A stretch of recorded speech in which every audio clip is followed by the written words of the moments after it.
This anime begins, as the hero party has just managed to seal the demon lord away, but even though this is a monumental victory, unless they can defeat him once and for all, the world will always be in danger of being destroyed. They all feel guilty for not being able to complete their mission, but their leader tells them that there's still hope because he is sure that someday in the future a new hero will appear to carry on their legacy and finally finish the demon lord off for good. Several years later, at the A-rank party, Thunder Pike is in the middle of a public dungeon raid, and while the two melee fighters attack, the magic users begin casting their spells, and thanks to the buffs from the party's supporter, Yuke, they are able to take a Hydra down in record time. Individually, the members of Thunder Pike are already really strong, but when they work together, they are nearly unbeatable, which is part of the reason why they have so many fans. However, while they may look like the perfect team on the surface, it turns out they don't really get along as well as you'd think. In fact, after the stream ended, the red mage Yuke tells everyone on the team that he is quitting Thunder Pike effective immediately. The party leader,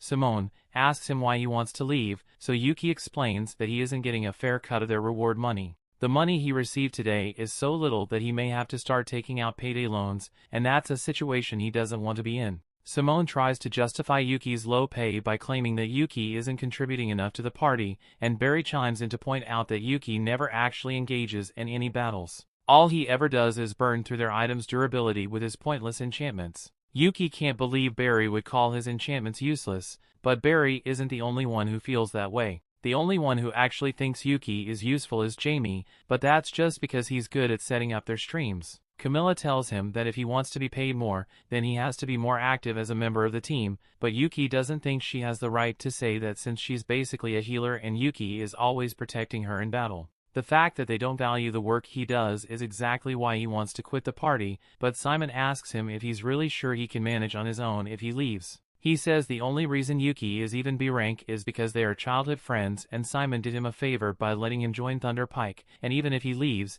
they'll be just fine without him. Since they clearly doesn't think Yuke deserves to be paid well, Yuke definitely isn't going to stick around. Yuke has wasted the last 5 years of his life supporting this party, and they would never have gotten this far without his help, but the others still all think he's useless, so they won't miss him at all. Now that Yuke has officially quit Thunder Pike, he heads to the guild receptionist to ask if there's any work available. She's surprised that a famous adventurer like him is here to look for a gig, so she asks him if something happened with Thunder Pike, and Yuke explains that he quit. The receptionist doesn't seem that surprised, since things like this happen all the time, so she hands Yuke a form to fill out so she can give him a new party. Once he's done filling out the form, he hands it to the receptionist, but just then the girl comes running up to him for a big hug. The girl's name is Marina, and she used to be one of Yuke's students back when he taught preliminary adventurer classes half a year ago, and Yuke is glad she's doing all right. She's curious about why Yuke is here, so she asks him, and he tells her that he's currently looking for a new party since he recently left Thunder Pike. Marina doesn't even let him finish his sentence, because if he's looking for a new party,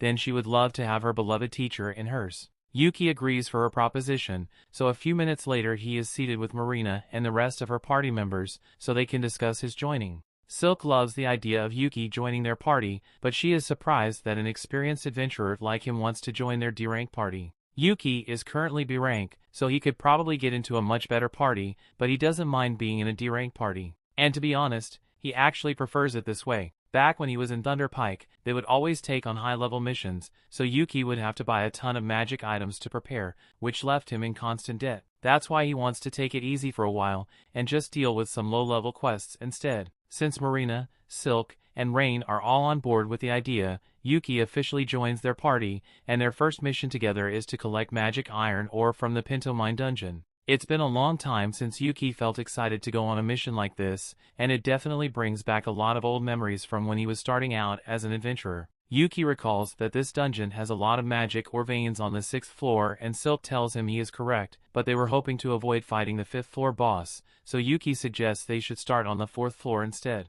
As they enter the dungeon, Marina takes the lead and uses a stick to check for any traps that may have been set, and Yuke is so proud because she's doing it exactly how he taught her. But for now, he asks her to let him take the lead since he has a more efficient method. Marina doesn't understand what he means since their party doesn't have a scout or thief to detect the traps. But while that may be true, Yuke has a magic item that should be useful in this situation. It's a detection lamp, and thanks to a special type of oil, it illuminates traps, so they can spot them just like a scout would. The lamp really is useful, but Silk asks if it's okay for Yuke to be using it since special oil sounds really expensive. And yes, it normally is, but Yuke made this oil with his alchemy, so it didn't cost him much. The party continues walking down the corridor while carefully avoiding all the traps, until eventually Yuke stops everyone because he can sense something up ahead. He warns the others and tells them that they should prepare for a fight, so they all rush in together and are confronted by a group of boggles. Silk decides to take the initiative and fires the first shot to take one of the boggles down,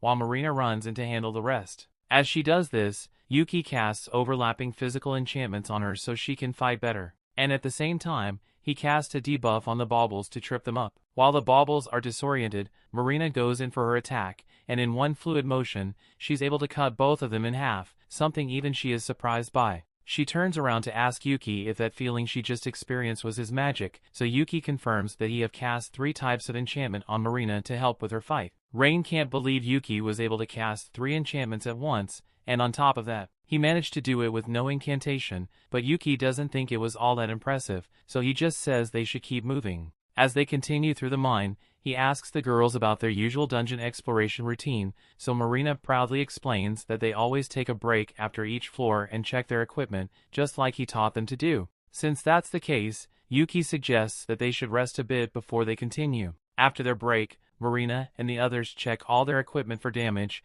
and everything seems to be in working order, so they are ready to continue their mission and head down to the next floor. On the second floor of the dungeon, the group is suddenly ambushed by a group of undead miners, and the only way to get rid of them is for Rain to use holy magic, so everyone needs to protect her while she uses her chant. Marina and Silk plan to handle the defense, but Yuke tells them he has this covered, so he casts a blessing of light on all of them. And while it won't kill the undead miners, it does stop them from coming any closer, so it's a good defensive measure. Eventually, Rain finishes the holy light spell and uses it to eradicate the undead, and once they are safe, Marina begins praising Rain for a job well done. Yuke praises her as well, since there aren't many people who can use light magic on the scale that Rain just did, but doing that probably drained a ton of her mana, so he casts Refresh Mana to help her recover. Rain can't believe Yuke can use Refresh Mana, since that's a really rare skill. It completely restores the mana of whomever it is cast on, and having that skill alone would make Yuke insanely valuable to any party that works with him,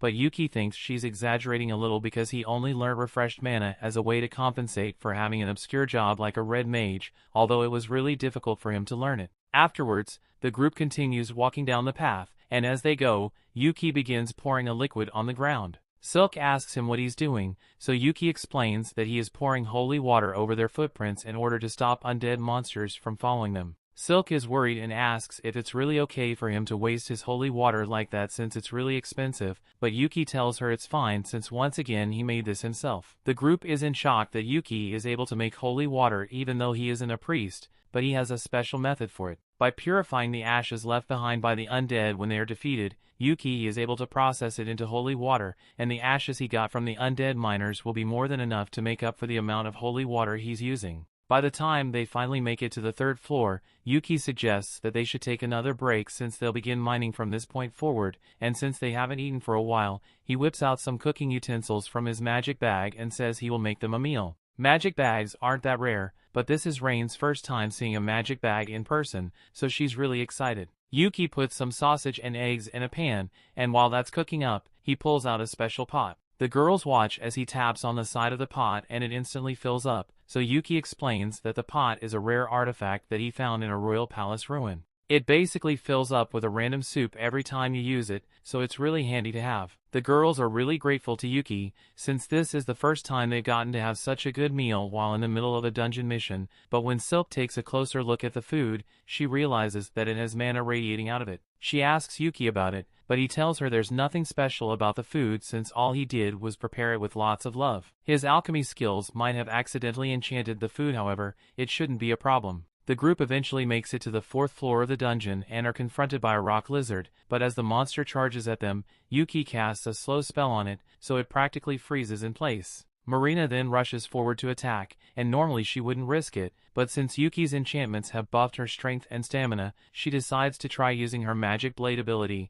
and with it, she's able to slice the rock lizard's head off in one go. Once the fight is over, Marina is totally exhausted since Magic Blade uses up a ton of her mana, but Yuke encourages her to keep using it as much as possible, because eventually her body will get used to it, but for now, he casts Refresh Mana to help her recover. Anyway, there are a lot of magic ores here, so Yuke begins whining with the girls, and after a little while they've managed to gather a ton of magic ores. Yuke asks if this is enough to fulfill the requirements of their quest, but Silk says they actually need a bit more. Unfortunately, there are no more magic ores on this floor, so their only option now is to defeat the 5th floor boss and go down to the 6th floor to gather the remaining ores. The girls don't like the sound of that since the 5th floor boss is called the Novice Crusher Steel Crab, and they aren't sure they can survive against something like that, but Yuke tells them they don't need to worry since he will do his best to handle a boss on his own. A little while later, they arrive at the boss's room, but before they head in, Yuke pulls out a camera artifact. Rain recognizes the artifact and asks if Yuke plans to live stream his battle,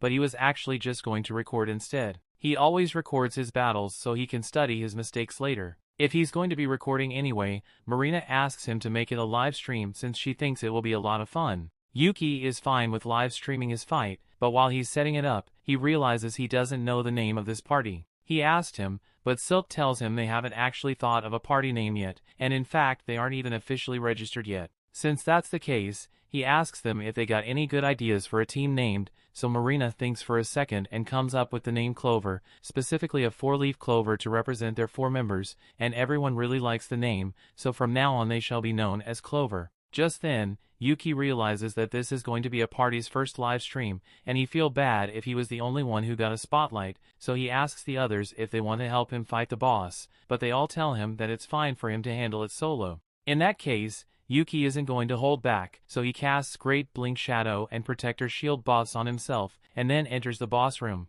The Steel Crab awakens and immediately tries to strike Yuke, but he uses his speed buffs to dodge, and once he's out of the crab's range, he begins casting tons of debuff spells on it, and once the crab is sufficiently weakened, he casts a gravity spell to crush it against the floor. With this, the Steel Crab boss has been defeated and it didn't even take him 1 minute to do it, so Yuke is pleased with his performance. He then ends the stream and Marina runs up to hug him for being so amazing, but she's hugging him a little too hard, so the others ask her to let go before Yuke ends up in a wheelchair. After making sure his back is fine, Yuke tells everyone that they should bring the Steel Crab's body back to the guild, so they can sell the parts. He stores the entire things in his magic bag, and that's a huge help since they never would have been able to carry it back by themselves. So far, Yuke has been indispensable to their party, but Silk doesn't think it's fair for them to constantly be relying on Yuke like this, so Yuke suggests that next time they have a boss battle, everyone can participate so they'll gain some experience. The girls like the sound of that, but for now they still have to open the treasure chest they get for killing the floor boss,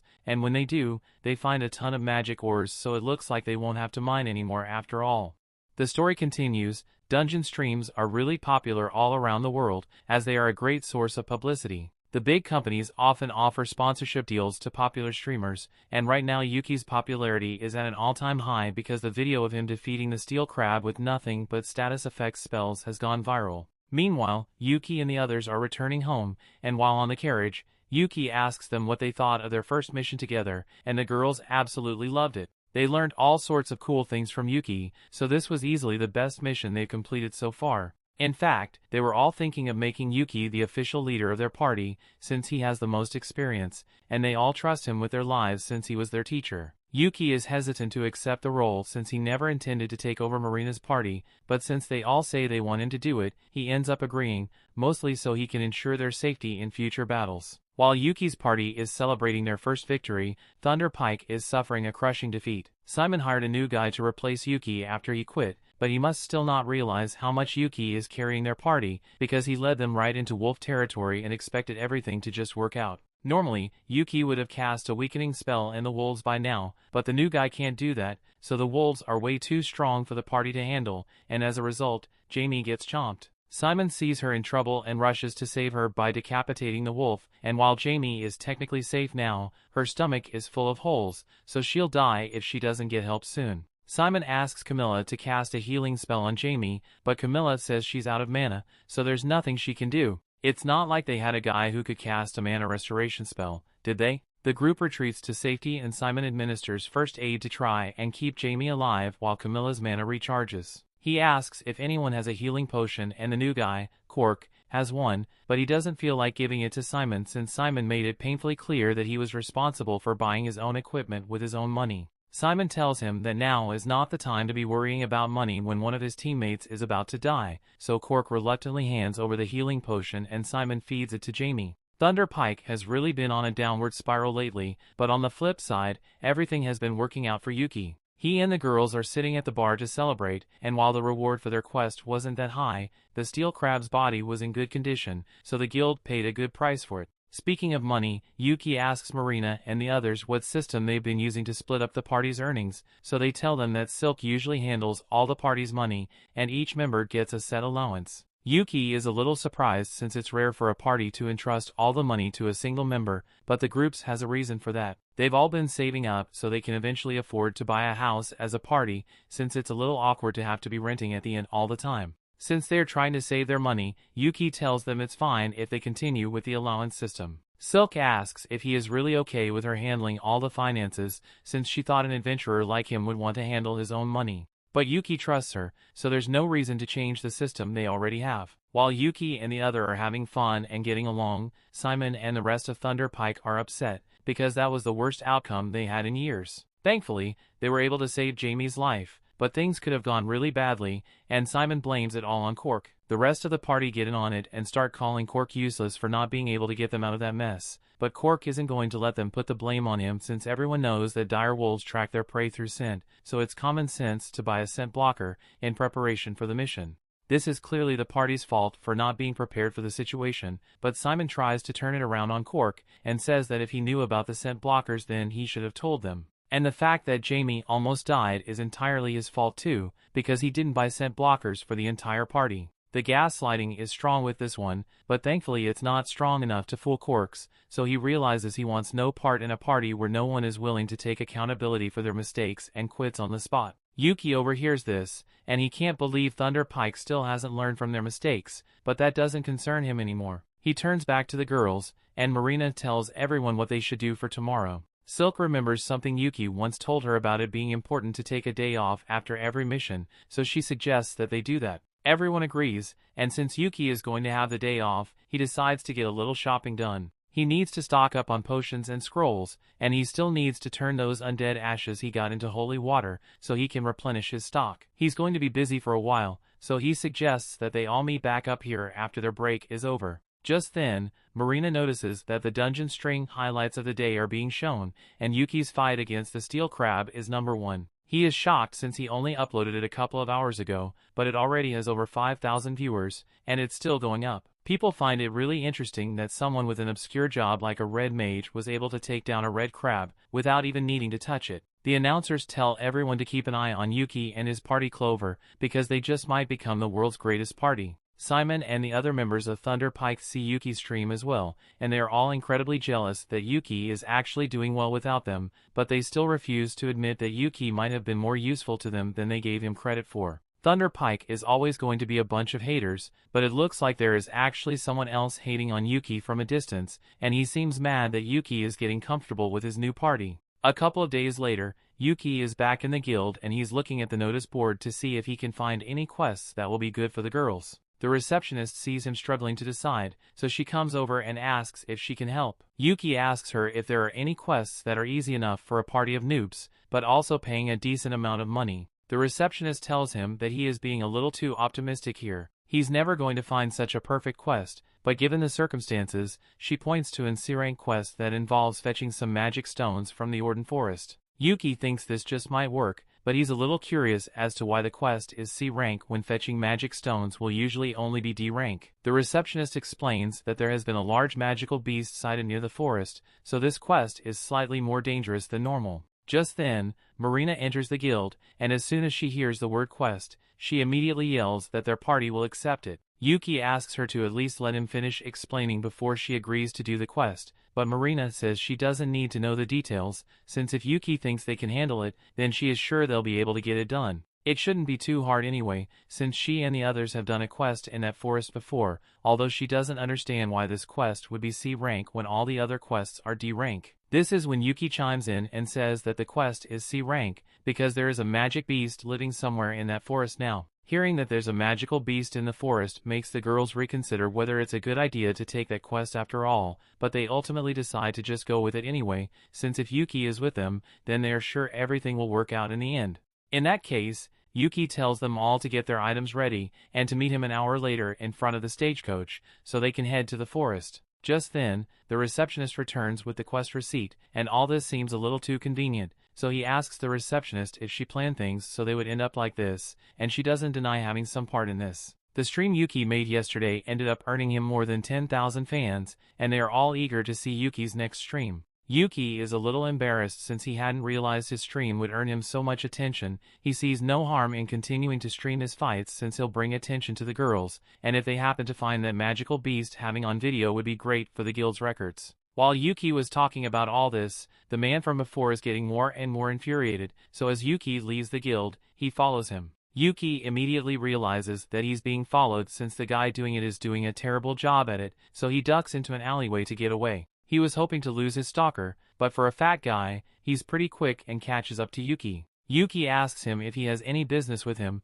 so the man demands that Yuke quit Clover immediately. Yuke obviously says that's not going to happen, especially since he's the leader of the party. The guy can't believe those girls would make Yuke their leader after just one day together, even though they offered to join their party $1,000,000, and they kept turning him down. Yuke understands what's going on here. This guy wanted to get himself a harem of cute adventurer girls, but Marina and the others refused to let him join, and now seeing another guy live, his dream has made him irrational. The man draws his sword to attack if Yuke doesn't agree to leave the girls' party, so Yuke quietly casts his snare trap at the man's feet and then turns to walk away. As Yuke is walking away, the man really does try to attack him, but Yuki's trap causes him to slip and fall on the ground. Once he's on the carriage, he talks to the girls about his random encounter. They recognize the guy as Bezio and tell Yuke that the guy has been trying to join their party for so long. They ask if Yuke is alright since they would hate it if something bad were to happen to him because of them. But Yuke assures them it is not their fault, and besides, he left that guy unconscious in the middle of the street, so they can just report him when they get back to town.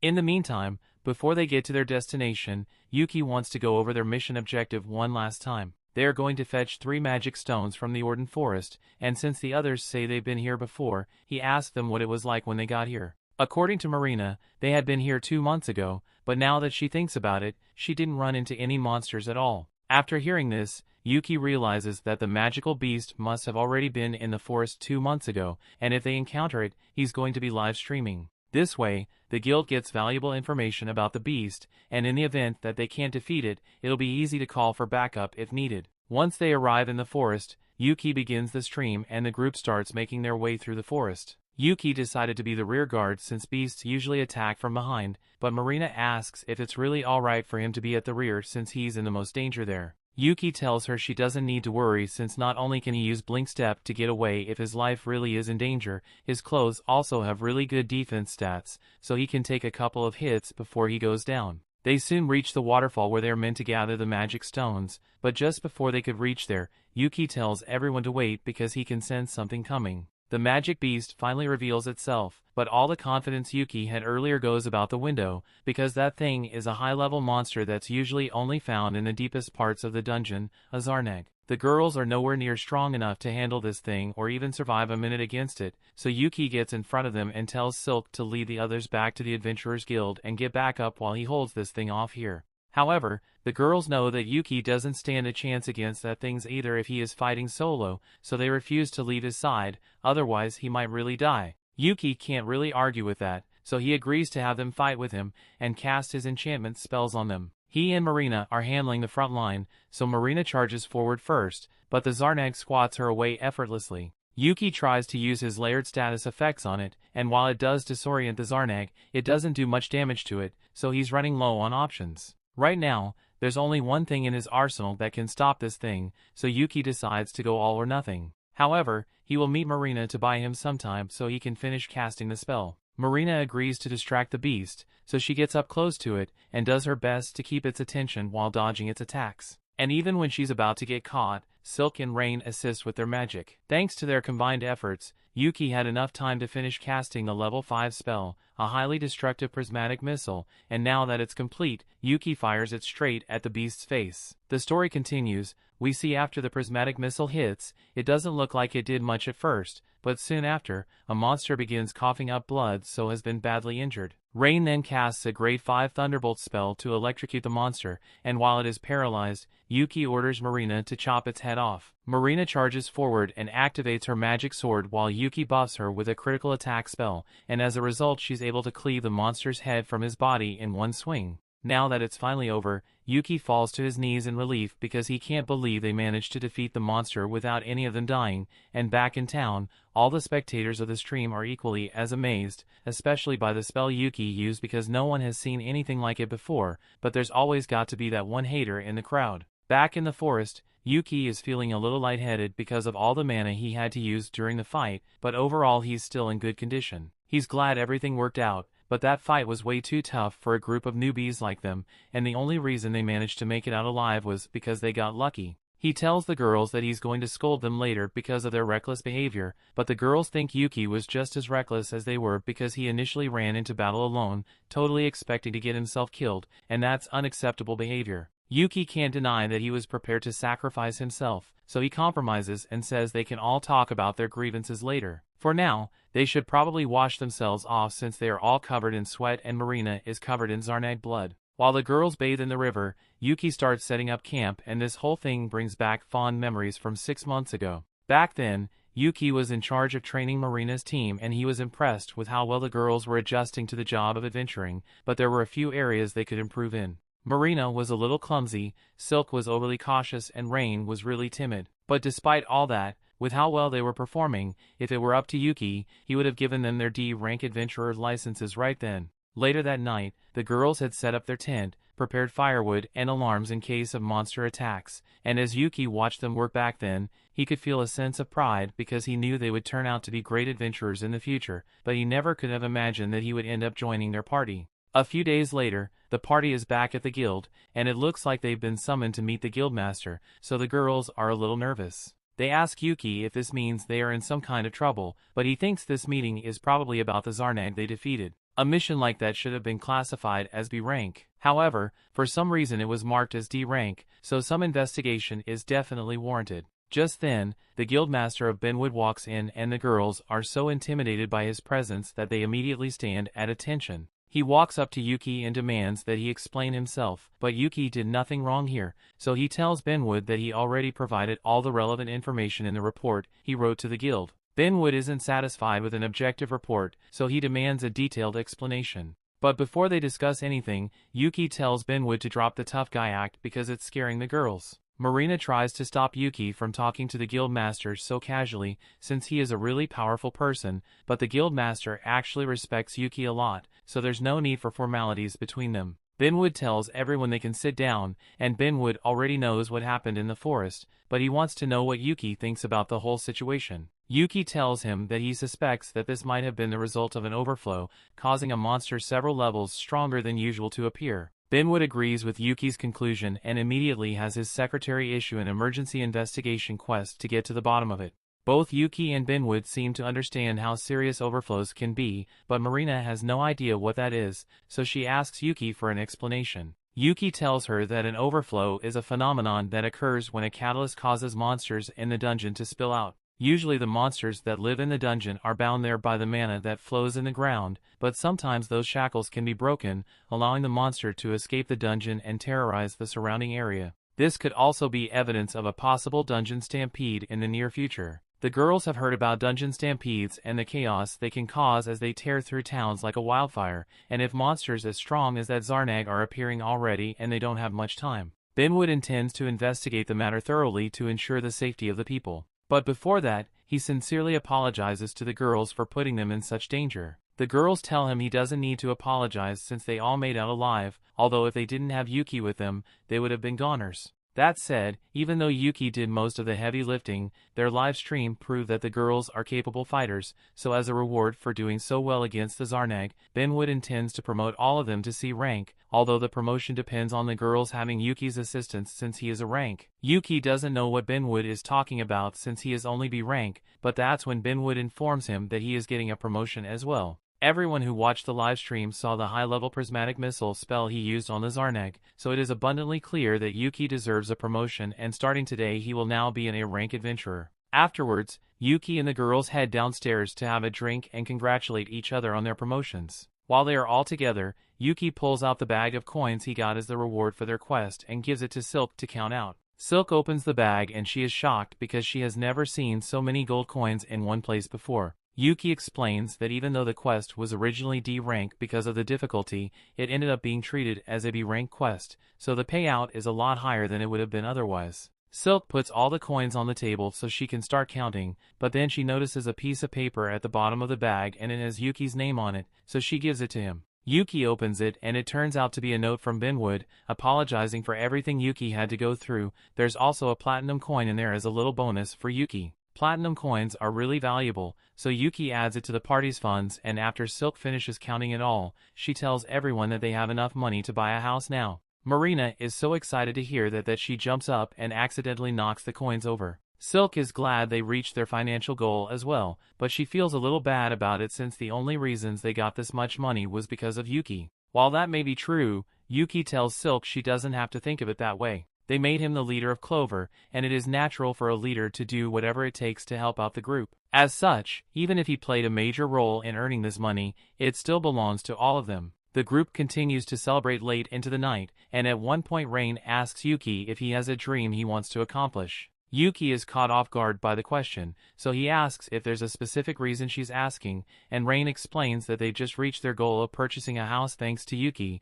so she wants to know what Yuke's dream is so they can help him achieve it. Since she asks, Yuke tells her that his dream is to conquer the deepest floors of the Achromatic Darkness dungeon. As soon as the girls hear this, they spit up their drinks in surprise, because the dungeon is quite literally the most dangerous one out there. It even possesses an Abyss Gate, an artifact known to be a direct gateway to the underworld. Yuke says the Abyss Gate is precisely why he wants to conquer the Achromatic Darkness, so Rain asks him if he intends to go through the Abyss Gate if he reaches it. However, Yuke explains that he just wants to see what the edge of this world looks like. An uncle of his once took on the dungeon and tried to get to the gate, and although he wasn't successful, Yuke was told the stories so many times as a kid that he decided he wanted to try it himself. Although he knows that it'll probably never happen, Marina likes the sound of Yuke's dream, so she suggests that they should all go to the Achromatic Darkness and try to accomplish Yuke's dream. Yuke tells her it's not that simple since that dungeon is so dangerous that just entering it requires permission from the government,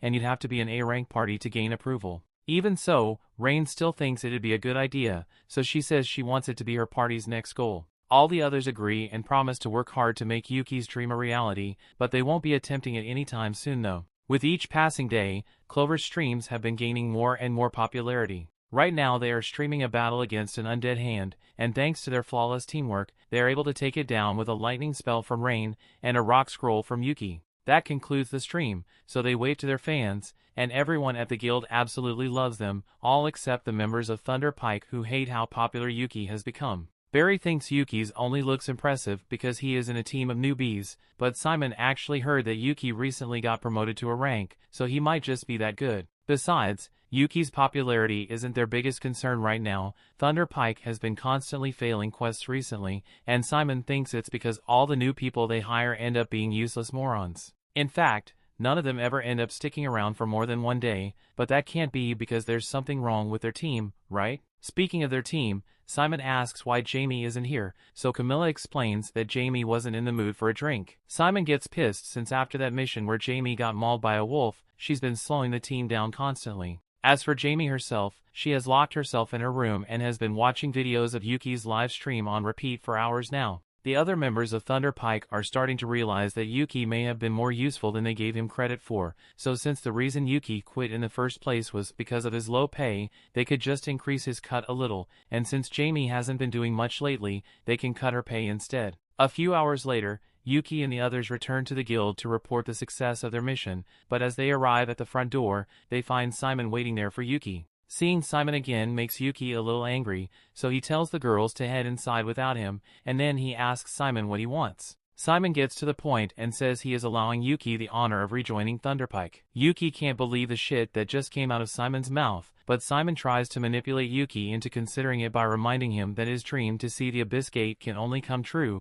if he's part of an A-rank party like Thunder Pike. Plus, ever since Yuke bailed on Thunder Pike, they've been struggling to complete quests, so Simon says it's Yuki's responsibility to come back and make things right. Yuke listened to everything Simon had to say, but it's too bad he doesn't care though. He and Simon may have been childhood friends, but that means nothing after all the disrespect Simon has given him, so Yuke wants nothing to do with him ever again. He then walks inside, leading Simon to stew over the consequences of his actions, and meanwhile Bezio was watching the whole thing, and he seems to have a sinister idea in mind. Back inside, Yuke meets up with the girls, and they ask him what happened with the guy outside. Yuke explains that that was Simon, the leader of his former party, and as soon as Marina hears this, she gets worried because Yuke might end up rejoining Thunder Pike. But as Yuke stated earlier, nothing on earth would ever make him go back to that shit show of a party. That aside, they still have to report their mission success to the guild, so they all head to the reception desk and afterwards they'll have drinks to celebrate.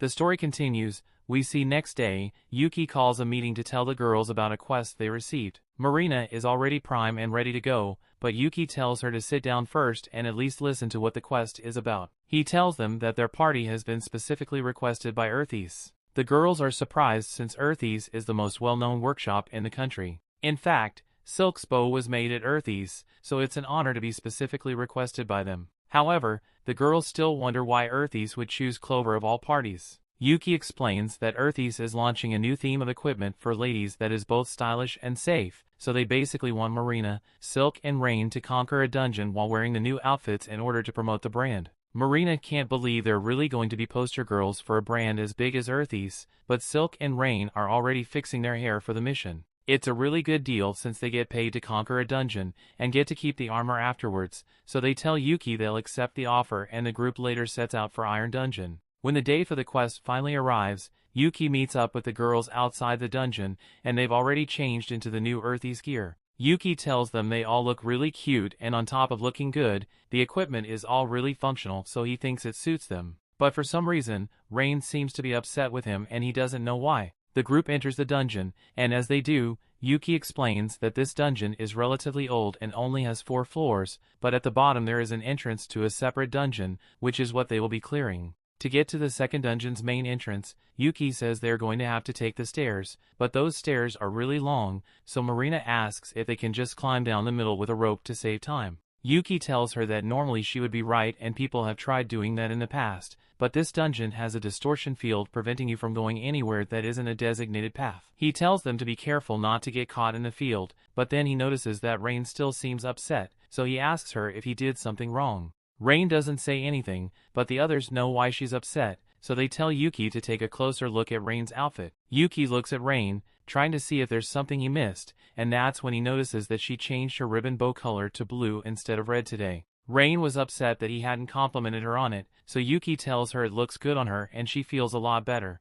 They then head down to the second floor and thanks to his lantern, Yuke spots a trap ahead so he tells the girls to stand back while he takes care of it. He pulls out a long stick, and with it he taps the trap, causing several dozen spears to spring up from the ground, walls and ceiling. That would have been an unpleasant way to die. But since he has already triggered it, it should be safe for them to continue forward now. They are going to have to squeeze through all the spears, so while walking, Yuke asks if anyone is having any trouble. Thankfully, since their new armor is so snug, the girls have no trouble passing through the spears. Once they make it a little farther down the corridor, Yuke senses something up ahead and warns the girls to get ready for battle. The group comes face to face with a group of orcs, and the second Silk sees the orcs, years of generational hatred comes flowing back into her mind. Yuke knows that orcs are the natural enemy of elves, but he asks Silk to remain calm so she doesn't make a mistake. Yuke plans to hit them with powerful magic first, then Marina will attack with her sword, and Silk can provide backup from the rear. Now that everyone knows the plan,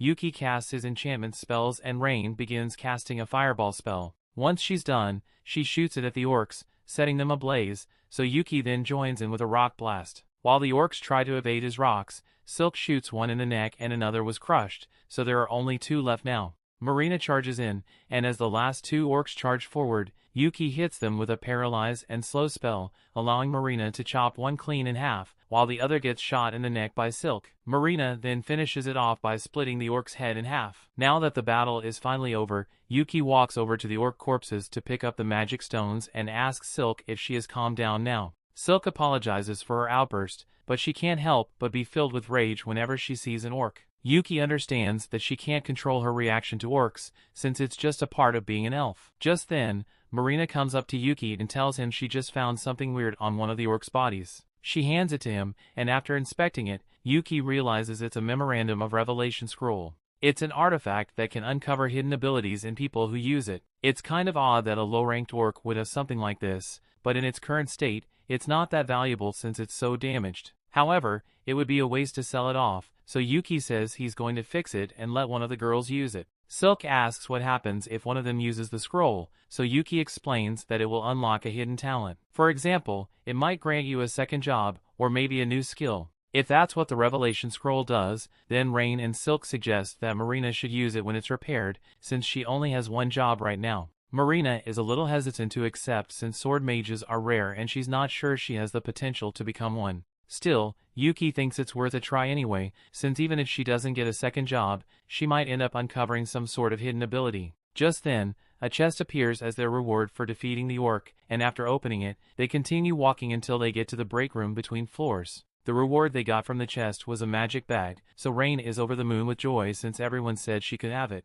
Mostly because its magic bags are more useful to people in support roles. If they manage to find another one at some point, Yuke thinks it would be best if Silk got to have it, since it would allow her to store more arrows. Once their break is over, they all get up, but before they continue, he wants to review the team's losses and gains. Yuke used one of his scrolls, but his mana levels are still decent, and Marina feels perfectly fine. Silk used 5 arrows when they fought against the orcs, but she's got 20 left, and as for Rain, she is ready to continue.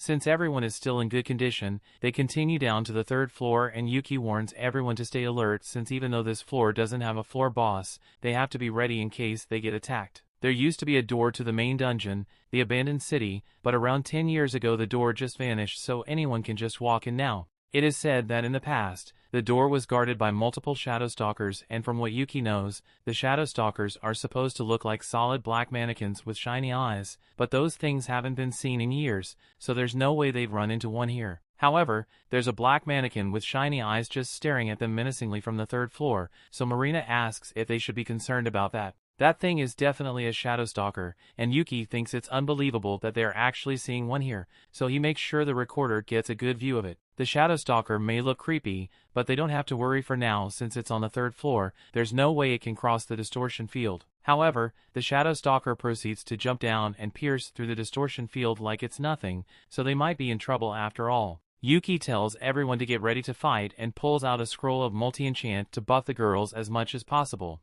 But even with all the enchantments, when the Shadow Stalker launches its first attack, it takes Marina out in one hit. Rain rushes over to Marina's side to heal her while Silk provides cover, but Yuke still can't believe that the Shadow managed to shatter his multi-enchant barrier so easily.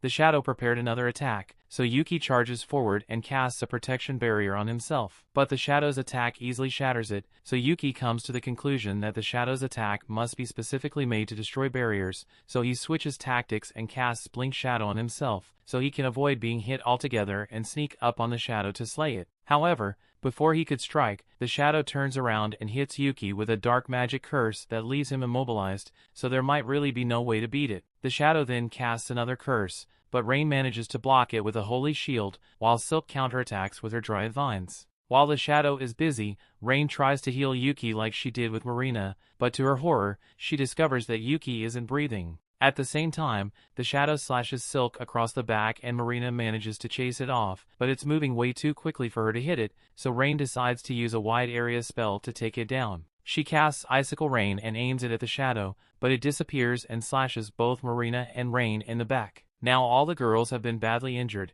but the Shadow isn't down yet because it then proceeds to cast dozens of Eclipse cannons and fires them straight at the girls. This would have been the end of them, but at the last second Yuke returns and casts a light shield over them. He covers the floor in 1000 trip spells so the Shadow can't get away, and then he begins spamming every possible debuff effect he can cast to weaken it, while also casting buffs on the girls to heal him. Now that the girls are back in fighting shape, Silk traps the shadow in her vines, granting Rain enough time to cast her undead spell to erase the shadow. The battle is finally over and Marina is so glad that Yuke is still alive that she gives him a big hug, but Yuke tells her that her hug is bringing him dangerously close to dying again. Once Marina lets go of him, Yuke thanks her, because if she hadn't spotted the Shadow Stalker when she did, it might have gotten them with a surprise attack, and that would have been a guaranteed death sentence for them. He then asked Rain what she thought of the shadow, so Rain says it was undead, but its mana was in disarray, so it felt like the shadow's existence shouldn't have been possible. Furthermore, it shouldn't have been able to pass through the distortion field, so in all likelihood it must have been the result of a dungeon overflow. Silk asks Yuke what he thinks they should do,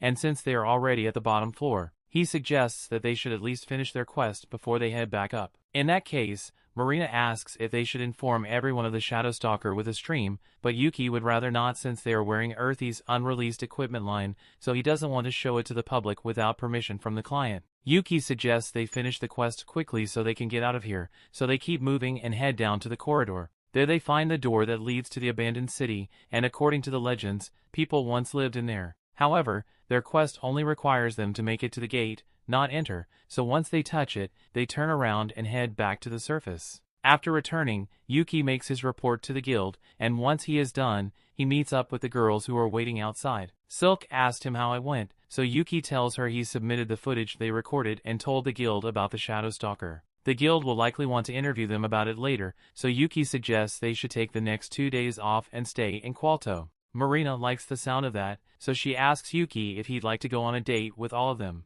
Silk isn't familiar with the city, so she was hoping Yuke would show her around, and Rain wants to see all the artifacts this city has to offer. Yuke sees no reason to reject their offer, so he agrees to go on a date with them.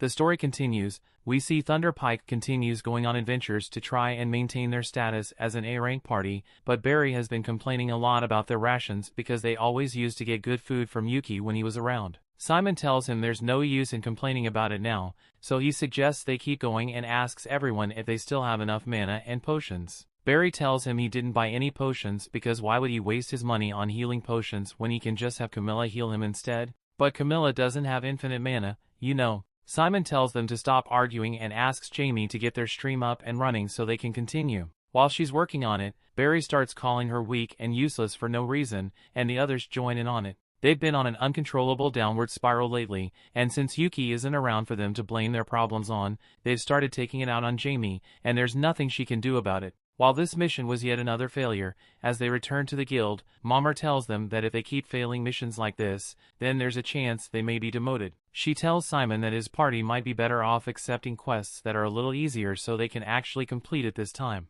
And personally, she suggests they should aim for C-rank quests next time. Simon is outraged that she would say such a thing to an A-rank adventurer, but she tells him he hasn't been producing any A-rank results, so he won't be getting special treatment. Simon once again tries to blame his shortcomings on others, and says it's the guild's fault for not introducing them to someone he can manipulate into doing the heavy lifting for the team. But Mommer doesn't give a damn about his excuses and sends him away. With nothing else to do, Thunder Pike sits at a table to brood, but Jamie sits at his separate table because she doesn't get along with the others so well anymore. Barry is still angry that Mommer would threaten to demote them, but Simon calms him down because Mommer was right about them. They haven't been performing as well as they used to, so maybe an A-rank missions are a little too much for them to handle right now with just the 4 of them. However, if Simon thinks their lack of a 5th member is a problem, then Camilla tells him to hurry up and find a new member for their party, since that's his job as the leader. Simon knows Camilla is right, but even if he finds someone else, there's no way he would get someone as good as Yuke was,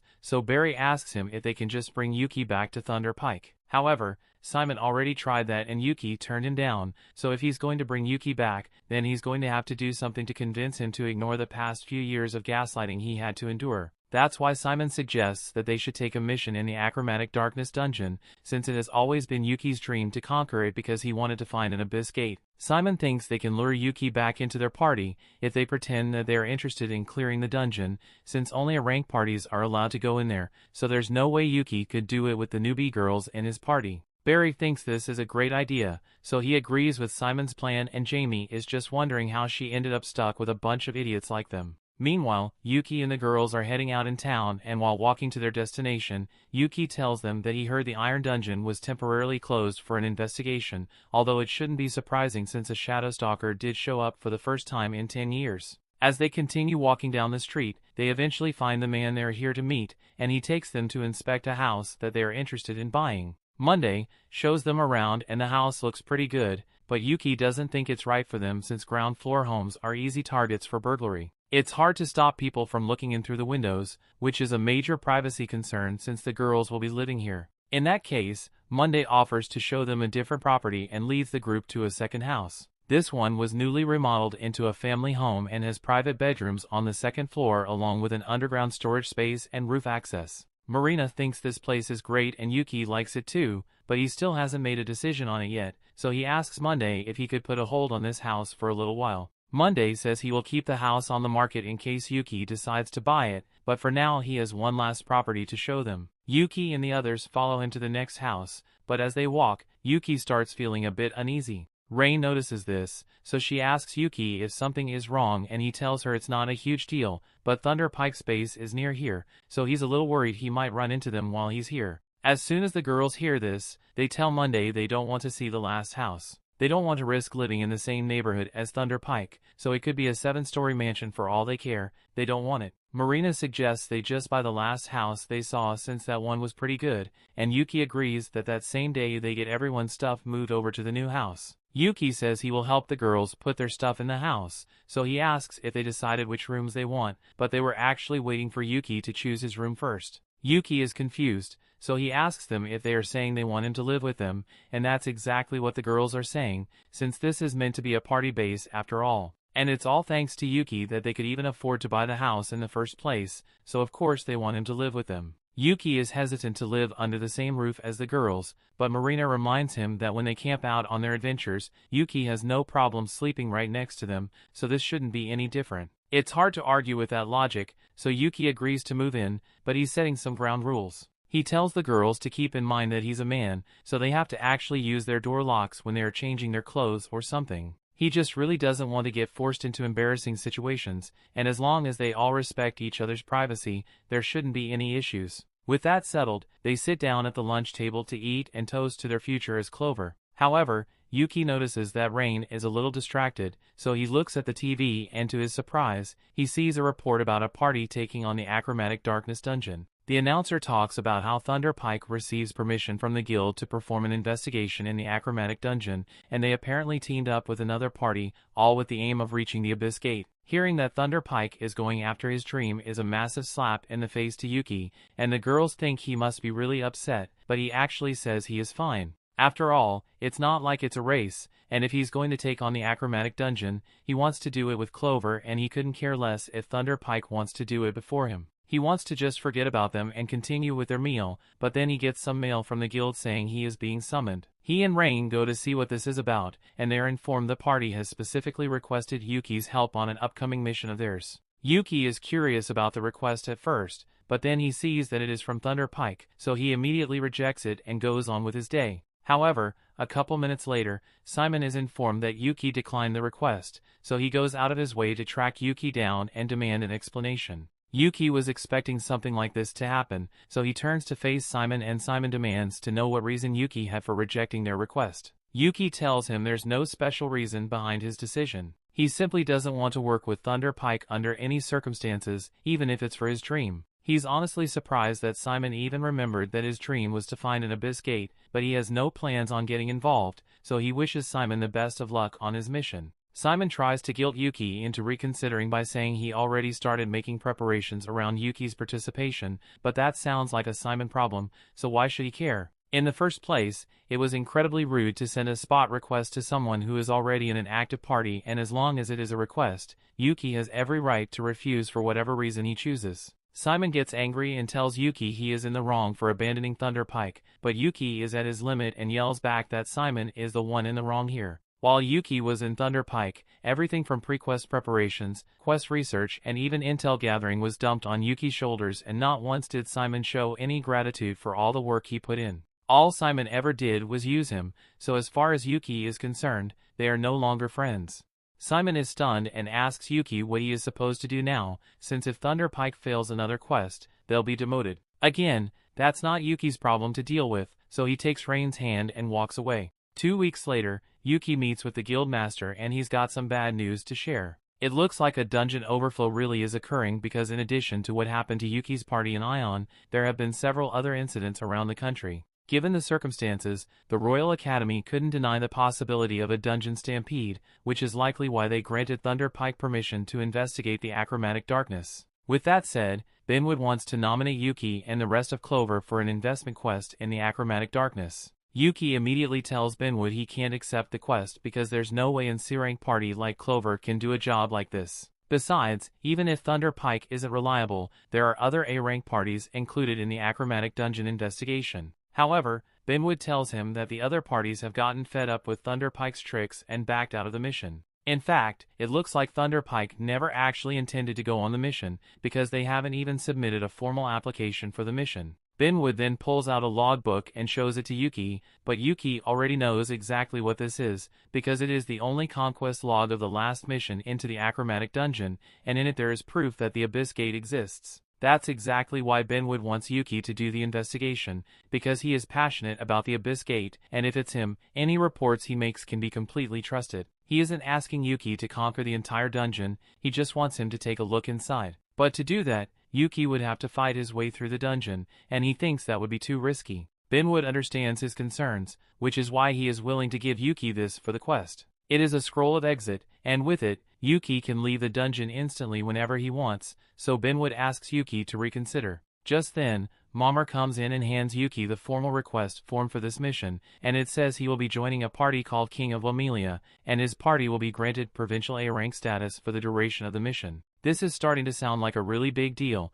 so Yuke says he needs to talk to his party members about it before making a decision. After getting home, Yuke tells the girls about the request, and tells them that he is actually thinking of turning it down. The girls are surprised that he would reject such a huge opportunity, and Yuke understands that participating would be a great boost for the party, but he doesn't think they are ready for it. There's still a ton of experience and preparations they are missing, but while they can't do much about their lack of experience, Silk tells Yuke that they can still make the necessary preparations before the mission begins. Rain asks Yuke if he's scared for some reason, and Yuke hadn't thought about it till now, but he really is scared. He's worried that he might lose the girls if they take on a dangerous mission like this, because that's the last thing he would want to happen. The girls feel the same way about him, but they promise to do everything they can to make sure they come back from the mission safely, so Yuke can trust them to handle themselves. Yuke realizes he was being overly cautious and apologizes to the girls for not believing in them. They all agree to take on the Achromatic Dungeon together, and later that day the group heads back to the guild to tell Benwood that they are accepting the quest. But they talked it over and they may need an extra person, so they ask if he can introduce them to a good scout. Mommer has expected something like this, so she already has someone lined up. This is Nene, and she's the daughter of one of Mommer's friends, but after one too many pranks, she got banned from her homeland. So Mommer took her in and helped her change her life around. Nene introduces herself as a former Fursy thief, but now she is an C-rank ninja, and she promises to make herself useful to the team, so she asks to be hired as their scout. The story continues. We see Yuke's team is ready. Benwood and Mommer lead them down into the guild basement, where the entrance to the Achromatic Dungeon is hidden. Silk is surprised because she never expected the dungeon entrance to be right below the guild. Mommer explains that the Adventurers Guild was built on top of the Achromatic Dungeon as a protective measure to seal off its entrance. But that aside, before Yuke and the others head inside, there's something Benwood wants to inform him of. The other A-rank party that was meant to come on this investigation actually backed out at the last minute, so Thunder Pike is the only party in there right now. He knows how Yuke feels about Thunder Pike, so he thought he should give him a warning since he might end up running into them. And speaking of Thunder Pike, the guild is currently investigating them for fraud since there have been allegations that Simon is squandering the funds meant for the mission. In any case, he just asked that Yuke try to keep things friendly if he does run into Thunder Pike, because they can't have adventurers fighting amongst themselves in the dungeon. With that, the dungeon gate is opened and the group gets ready to begin their investigation.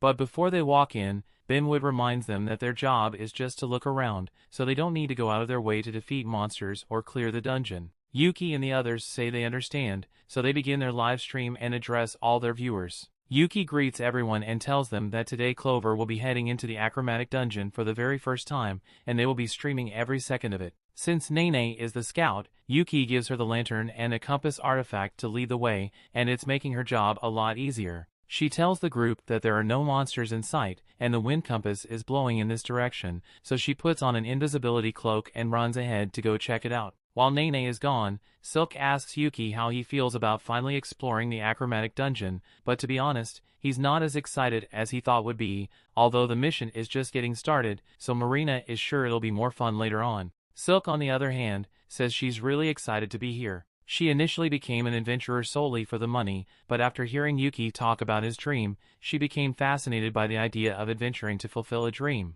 A little while later, Nene returns and she says she has confirmed the route they should take, but this place is really weird. The route Nene was talking about is this door floating in the middle of a forest, so Yuke and the others walk through and head deeper into the dungeon. While they are walking, Yuke mentions that he heard that Thunder Pike entered the dungeon 2 weeks ago, and they are currently on the 8th floor, so there's not much chance of them running into each other for now. Yuke reminds the girls that their objective is just to find out if there's anything odd about the dungeon, not to clear it, so it would be best to avoid all battles if possible. However, they soon find their path blocked by a strange fish monster, and there's no way around it, so it looks like they are going to have to fight after all. Yuke has never seen anything like this creature before, so he's not taking any chances and starts forming an attack strategy. He tells Rain to get compact fire spell ready and asks Silk to fire her arrows at the monster's head. As for Marina, he wants her to use this. She normally attacks with a sword, but Yuke wants to finish the monster off as quickly as possible, so the crossbow is the best option. Marina is a little disappointed since she was hoping to use her sword after getting a new samurai job, but a crossbow is cool too. Now that everyone is clear on the plan, Yuke goes all out and begins casting his prismatic missile spell, so just as the monster begins charging, he shoots it, followed up by a crossbow bolt from Marina, creating a hole in its chest. Rain then launches her flame spell straight into the hole in the monster's chest, causing it to burn up from the inside, and Silk finishes it off with a few arrows to the head. Nene is amazed by how quickly they were able to take the monster down, and now that it has been defeated, the team can move on to the safe room. Once they get to the safe room, Yuke says they should take a break and cuts the stream. He asks everyone to report their losses, but aside from the arrows that were used to fight the shark monster, everyone is still fully equipped. Yuke is glad to hear that everyone is in good condition, so that just leaves one more thing to deal with, the treasure chest. They are obviously going to open it, but Yuke is debating whether they should stream it or not. Silk points out that if there ends up being valuable loot in that chest, people might get upset about an C-rank party like them getting it. She makes a good point, so Yuke says they should open the chest off camera and gives Nene the go-ahead to pick the lock. She does as instructed, and while picking the lock, she discovers that there's a trap built into it. But that's not an issue since she is skilled enough to avoid it. Nene eventually gets the chest open, and they are all amazed to see that it is full of beautiful gems, so Yuke tells Silk to hold onto the jewels and gold for now. She starts putting them into her magic bag, and once she's done, Yuke takes a look inside to see if there are any artifacts. No idea why they left some jewels in the chest, but Yuke finds a ring artifact that looks really promising, as well as this cube thing. He's a bit confused since his appraisal didn't give him any information about the artifact, but that's because the artifact has no attributes yet. It sounds interesting, so Yuke intends to report its existence to Benwood before trying to use it. But as for the ring, he thinks it would be great for Rain, since it's an artifact that keeps its user calm. And it's clearly already working since she only slightly freaked out over Yuke getting down on one knee and putting a ring on her finger.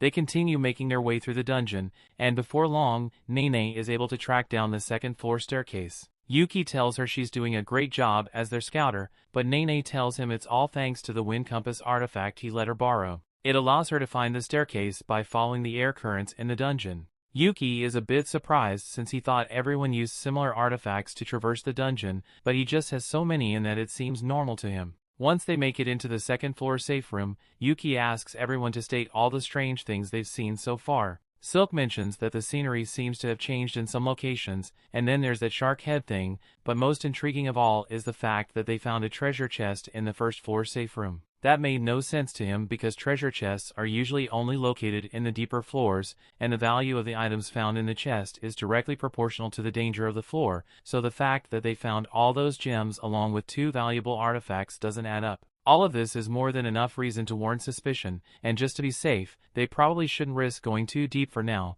so Yuke suggests they should turn back for the day. This mission has been a great success since they managed to investigate quite a bit, found some interesting artifacts and suffered no losses whatsoever, but unfortunately Yuke's good mood is ruined because he ends up running into Thunder Pike. He had really hoped he wouldn't have to see their faces ever again, and it's clear they haven't changed one bit because Simon, Barry, and Camelot all start berating him for being ungrateful, while Jamie stands at the back and tries not to get involved with her other teammates' tantrum. Simon then approaches Yuke and says that since Clover is down here, he's going to be nice and form an alliance with them, so he demands that Yuke hand over all the data and valuable loot he got during his expedition. Yuke can't believe the sheer audacity of Simon to think he would agree to something like that. But Barry smugly points out that Yuke's party is C rank, so it's natural for them to team up with an A rank party, and Yuke should be grateful that they are even offering. The live stream is still going on, so all of Yuke's viewers see him and Simon arguing, and they can already tell something interesting is about to happen.